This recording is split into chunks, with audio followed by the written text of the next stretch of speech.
Hello दोस्तों, स्वागत है आपका इस वीडियो में। आज हम लोग ऑब्जेक्टिव सीरीज के आगे कंटिन्यू करेंगे, जिसमें हम लोग सामाजिक विज्ञान के इतिहास में 4th अध्याय देखते हैं। और इससे पहले हम लोगों ने 3 अध्याय कवर कर चुके हैं। यदि आप नहीं देखे हैं तो ज़रूर उसे देखिएगा।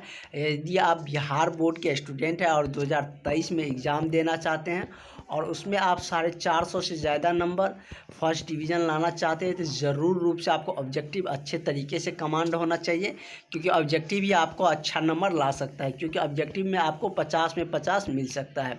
जैसे कि हमने ऑब्जेक्टिव में शॉर्टली थ्योरी देगा, आपको पूरे आसानी से हम आपको समझा देते हैं। आपको रटने की ज़रूरत नहीं पड़ेगा और आप एग्ज़ाम हॉल में बैठिएगा तो आपको हर एक क्वेश्चन आपको आता रहेगा, चाहे वो ऑब्जेक्टिव हो चाहे सब्जेक्टिव हो। सब्जेक्टिव भी हमने पढ़ा चुके हैं, जो कि प्ले लिस्ट में अवेलेबल है। तो अब हम लोग सारे टॉपिक का ऑब्जेक्टिव देखते हैं, जिसमें हम लोग इसका अभी तक 10 क्वेश्चन नंबर 10 तक देख चुके थे। यदि जो पहली बार इस चैनल पर विजिट कर रहे हैं, उस चैनल को सब्सक्राइब करके ज़रूर रखें, क्योंकि इससे आपको निश्चित रूप से बेनिफिट होने वाले हैं। और जो भी आपका फ्रेंड है उसके पास ज़रूर शेयर कर दे, ताकि उसे भी फ़ायदा मिले और हमें भी मोटिवेशन मिले। तो आप इस थ्योरी पॉइंट को नोट डाउन करके अच्छे से एक बार पढ़ लीजिएगा। इससे आपको 2 नंबर और ऑब्जेक्टिव सारा कवर हो जाता है। तो चलिए हम लोग क्वेश्चन नंबर 11 से आज स्टार्ट करते हैं। तो जैसे कि हमने आपको पिछले वीडियो में बोले भी थे कि यदि जिसको आता हो वह कमेंट सेक्शन में बोले कि क्वेश्चन नंबर 11 का कौन सा आंसर सही होगा। तो बहुत सारे स्टूडेंट ने बताए भी थे। क्या पूछ रहा है क्वेश्चन 11 कि चोरा चोरी हत्याकांड कब हुआ था। तो चोरा चोरी हत्याकांड की यदि हम बात करें तो वह कब हुआ था, 5 फरवरी 1922 ईस्वी में। तो आपको पता होना चाहिए कि चोरा चोरी हत्याकांड क्यों हुआ था।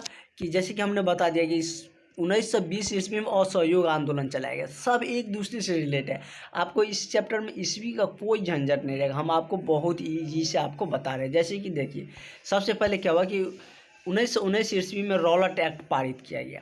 इस एक्ट के तहत किसी भी क्रांतिकारी को पकड़ के अंदर कर देता था, उससे बिना पूछे, यानी कि उसको न तो इसमें कोई वकील लग सकता था, ना ही अपील कर सकता था कि हम बेगुनाह है। तो यह बहुत ही ख़राब कानून था, इसे काला कानून भी कहा जाता था। इसी के विरोध में जब सतपाल किचलू को गिरफ्तार कर लिया गया, तो इसी के विरोध में उसी वर्ष 13 अप्रैल 1919 ईस्वी को जलियांवाला बाग हत्याकांड हो गया। क्योंकि 19 में जब यह रॉलेट एक्ट पारित हुआ, इसका विरोध कर रहे थे अमृतसर के जलियांवाला बाग एक जगह था, वहाँ पर बैठकर सारे लोग इसका विरोध कर रहे थे कि नहीं, इस कानून को वापस लिया जाए। तो इसी के विरोध में जब बैठे हुए थे, जनरल डायर ने सारे लोगों पर गोली चलाने का आदेश दे दिया था और उसमें बहुत सारे लोग मारे गए थे। उसी को हम लोग जलियांवाला बाग हत्याकांड के नाम से जानते हैं, जो कि कब हुआ था, 13 अप्रैल 1919 में। हमने पिछले वीडियो में बताए थे। तो देखिए, कोई कन्फ्यूजन नहीं। उसके जस्ट बाद जब जलियांवाला बाग हत्याकांड हो गया, तो गांधी जी के नेतृत्व में असहयोग आंदोलन चलाया गया। और इस असहयोग आंदोलन का ही नेतृत्व कर रहे थे, जिसमें बहुत सारे लोगों में क्रांति का माहौल बन गया था। पूरे देश गांधी जी के साथ चलने के तैयार था और क्रांति के, कह सकते, स्वतंत्रता के सबके मन में जान में आ गया था कि अब हमें स्वतंत्रता मिल जाएगी। उसी के दौरान क्या हुआ कि कुछ असहयोग आंदोलन के ही साथ जो समर्थक थे, उन्हीं में से कुछ ने क्या किया कि उस पर लाठीचार्ज कर दिया। मतलब कह सकते क्रांतिकारियों पर लाठीचार्ज कर दिया। तो समर्थक जो थे वो क्या किया, उस चौकी को ही जला दिया। मतलब पुलिस चौकी को जला दिया, जो चौरी चौरा नामक जगह पर था। तो इसीलिए उसको चौरी चौरा हत्याकांड बोला जाता है। इसी हत्याकांड से क्या किया गया था कि गांधी जी ने असहयोग आंदोलन को वापस ले लिया था। उसके जस्ट बाद 1930 ईस्वी में सविनय अवज्ञा आंदोलन चला। इसी से दांडी यात्रा की शुरुआत हुई। तो आपको कहीं कुछ रटने की बहुत ज़्यादा ज़रूरत नहीं पड़ी, आपको कोई कन्फ्यूजन नहीं होगा। 1919 में ही रॉलेट एक्ट पारित हुआ। 13 अप्रैल 1919 को जलियांवाला बाग हत्याकांड हुआ। 1920 में असहयोग आंदोलन हुआ। असहयोग आंदोलन जलियांवाला बाग हत्याकांड के विरोध में हुआ था और जलियांवाला बाग हत्याकांड रॉलेट एक्ट के विरोध में चलाया जा रहा था। और उसके बाद 1930 में क्या हुआ था, सविनय अवज्ञा आंदोलन और दांडी यात्रा हुई थी। तो आप लोगों की इसमें भी मतलब दिक्कत नहीं हुआ होगा। तो इससे आप यहाँ से क्लियरली पता चल सकता है, इसमें याद करने की ज़रूरत नहीं पड़ेगी। 1920 में क्या चल रहा था, 1920 में असहयोग आंदोलन चल रहा था। 1930 में तो दांडी यात्रा था, ये सबीना अवज्ञा था, तो बच गया कौन, यही मेरा बच रहा है। तो चौरा चौरी हत्याकांड निश्चित रूप से कब हुआ होगा, तो 1922 में। इसी तरीके से आपको क्वेश्चन आएगा और आपको कंसेप्ट पता रहेगा तो आपको याद करने की ज़रूरत नहीं पड़ेगा, क्योंकि आपके माइंड, हम ऐसे समझा दिया आपको, माइंड में क्लियर हो जाएगा कि नहीं 20 में असहयोग आंदोलन हुआ था, 30 में तो सबीना अवज्ञा आंदोलन चल रहा था। तो असहयोग आंदोलन के जस्ट बाद ही पुलिस चौकी को जलाने के बाद ही उसी को क्या कहा गया था, चौरा चौरी हत्याकांड।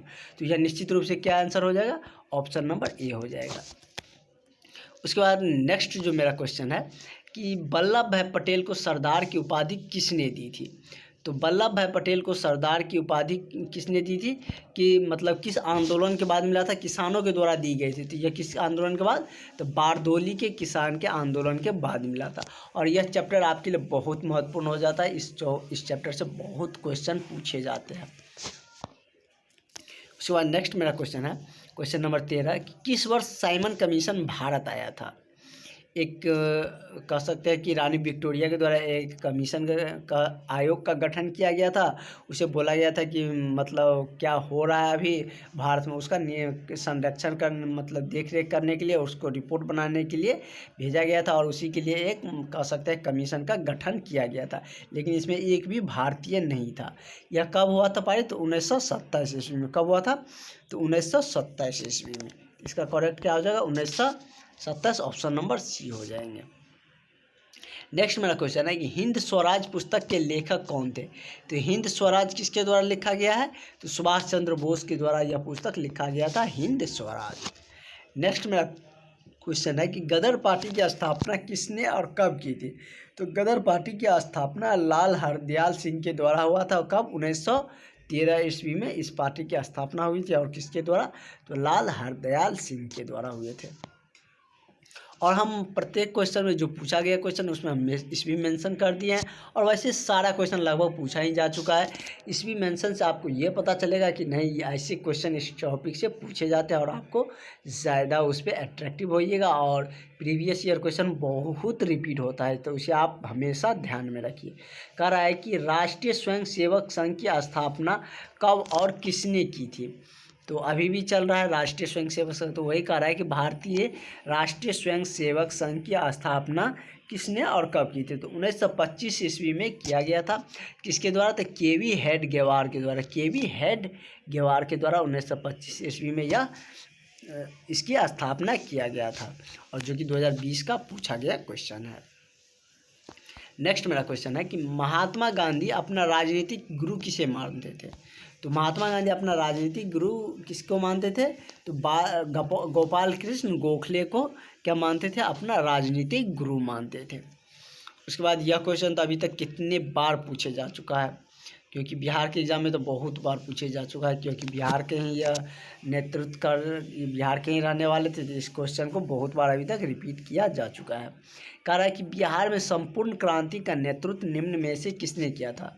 संपूर्ण क्रांति का नेतृत्व जयप्रकाश नारायण ने किया था। तो इसका करेक्ट आंसर क्या हो जाएगा, ऑप्शन नंबर ए हो जाएंगे। तो क्या हो जाएगा, ऑप्शन नंबर ए।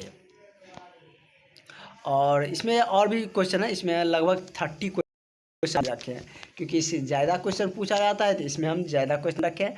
बाकी में 20-22 रखे थे, क्योंकि उससे आपको सफिशिएंट हो रहा था, उससे बाहर आपको नहीं आता था। लेकिन इसमें 30 रखे हैं ताकि आपको सारा क्वेश्चन कवर हो जाए, क्योंकि इससे ज़्यादा पूछे जाते हैं, इसलिए ज़्यादा क्वेश्चन भी रखे हैं।